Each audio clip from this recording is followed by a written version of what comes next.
Assalamualaikum. Nama saya Hashim bin Yaakob. Saya sukalah untuk menerangkan sedikit mengenai pengalaman saya di dalam puisi, dunia puisi. Bagi saya puisi ialah suatu ciptaan, karangan yang menggunakan bahasa yang indah. Bahasa yang indah. Dan juga bilangan perkataannya adalah sedikit saja. Itu maksudnya ialah kita menggunakan perkataan yang bilangannya sedikit saja apabila menulis puisi untuk menyampaikan maksudnya. Kalau menggunakan banyak perkataan, maka dia menjadi prosa, menjadi karangan. Apa tujuannya kita menulis puisi?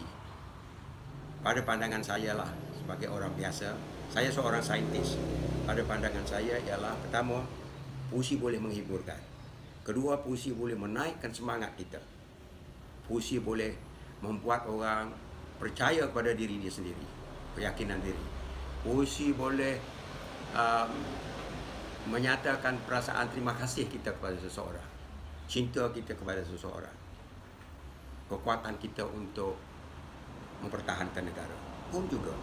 Dan barangkali yang last sekali ialah bagi saya ialah sebagai doa. Dulu sewaktu saya menjadi dekan dan menjadi profesor di Fakulti Perkikian, lama dulu, saya ditimpa malapetaka. Hebat sungguh malapetaka ini, saya tak tahu apa nak buat. Jadi saya pun belajar menulis puisi. Datuk Profesor Rahman mengajar saya menulis puisi. Saya pun menulis puisi untuk mententeramkan fikiran saya yang kacau bilau pada waktu itu. Maka saya tulis puisi.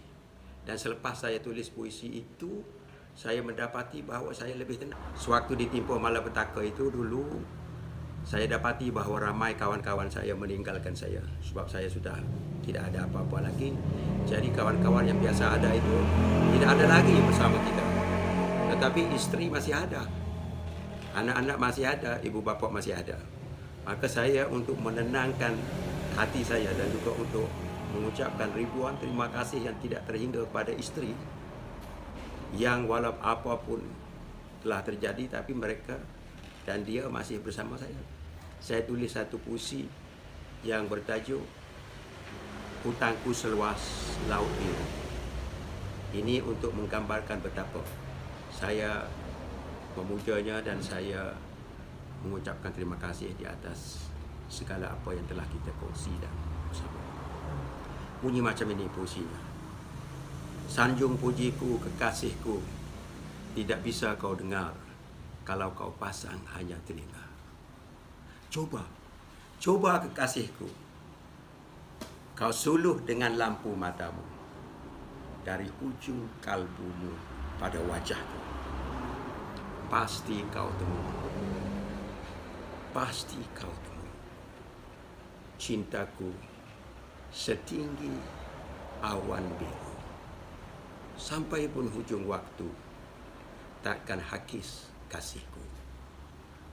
Coba kekasihku, kau suluh dengan lampu matamu dari hujung kalbu pada wajahku.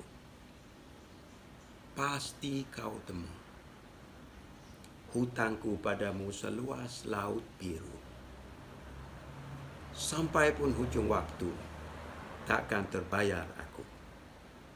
Selepas saya baca puisi itu, kehidupan kita, suami isteri menjadi lebih baik. Macamlah seperti orang putih kata, we live happily ever after. Bagaimana saudara dengan puisi saya tadi? Apakah dia mampu untuk mengeratkan lagi hubungan mesra antara suami dengan isteri? Tadinya saya juga ada berkata bahawa puisi itu boleh ditulis sebagai doa. Maka di dalam keadaan saya yang susah pada waktu itu, saya menulis satu puisi sebagai doa. Puisi ini bertajuk Aku Hanya Mau Seberang. Begini bunyinya. Ku pahat cengal menjadi perahu, dayungnya kuat kayu tembusu. Tiangnya tegap teras nibu, layarnya keras kanvas bergulung. Pancinya kain sulut atma turunan kekasih di kamar wajah. Esok perahuku akan ke laut, meninggalkan pantai, melawan ombak dan badai. Tuhan, perahuku kecil, lautnya luas. Perahuku kecil, lautnya ganas.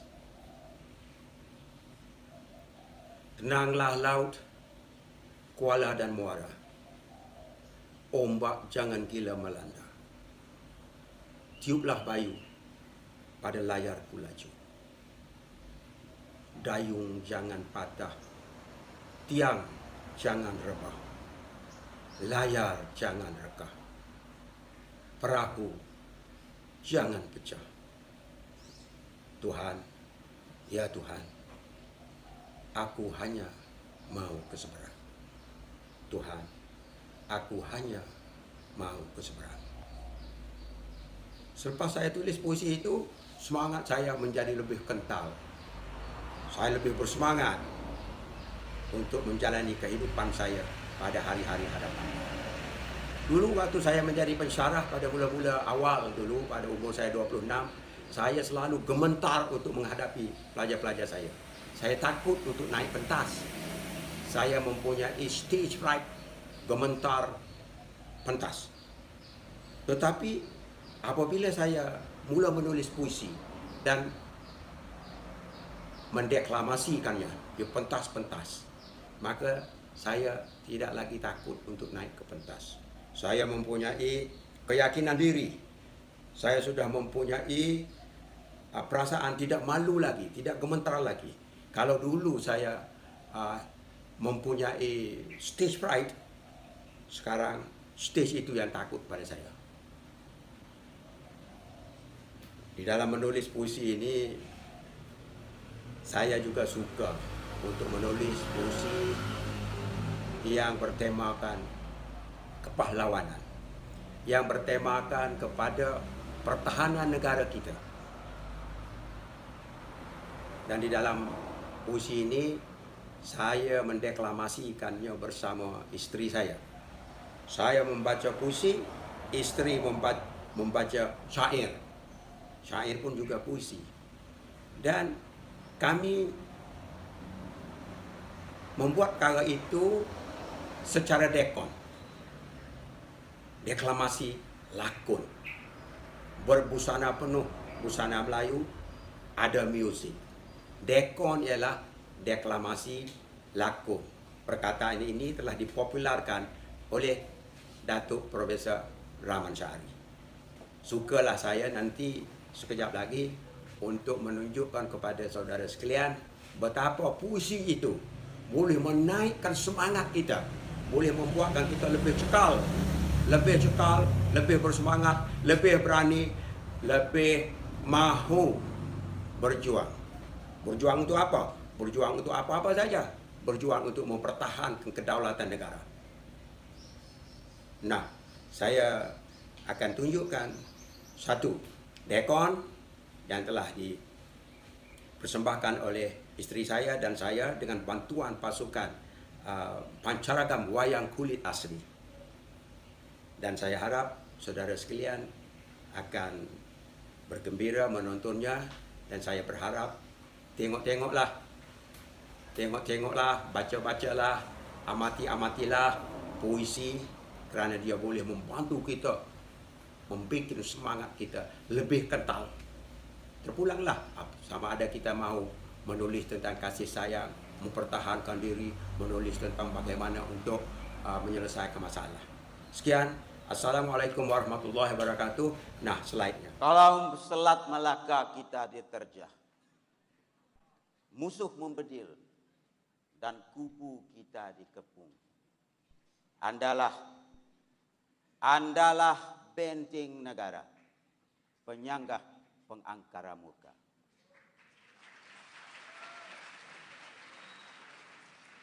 Kalau Selat Malaka kita diterjah, musuh membedil dan kubu kita dikepung. Jangan ada sang raju natapa membuka pintu kota, menderhaka. Lancang kuning, lancang pusaka, nampak dari Tanjung Puan. Kalaupun kering Selat Melaka, sumpah hamba bersama Tuhan. Dan kalau kering air di pipa, kita mesti menggali telaga buat membasuh luka-luka pembela bangsa, buat mengekal kemerdekaan kita. Mati kita jangan karena dahaga. Mati kita jangan karena dahaga. Ini kedaulatan negara, martabat bangsa. Anda pertahan, Anda jaga. Ini kedaulatan negara, martabat bangsa. Anda pertahan, Anda jaga.